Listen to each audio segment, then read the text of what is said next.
कि जो परागकण होता है अर्थात पोलन ग्रैंस जो होता है उसके अंदर एक न्यूक्लियस होता है। उस न्यूक्लियस में जब सूत्री विभाजन होता है वो तो उसके फलस्वरूप दो कोशिका बनती है। पहली कोशिका जो होती है वो आकार में बड़ी होती है और दूसरी कोशिका आकार में छोटी होती है। तो परागकण के समसूत्री विभाजन के फलस्वरूप बनने वाली दो कोशिकाएं में जो कोशिका बड़ी होती है उसे कायिक कोशिका कहते हैं और जो कोशिका छोटी होती है उसे जनन कोशिका कहते हैं। जनन कोशिका का फिर से विभाजन होता है और जनन कायिक कोशिका का विभाजन नहीं होता है। विभाजन फिर से किसका होता है?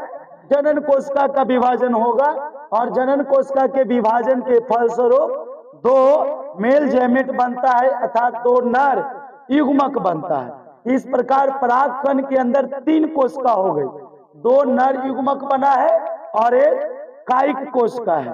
तो हम लोग कहते हैं कि परागकण जो होता है वो तीन कोशिकीय संरचना है जिसमें दो नर युग्मक और एक कायिक कोशिका है।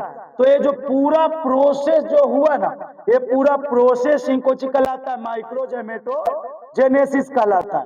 अर्थात कि एक पूर्ण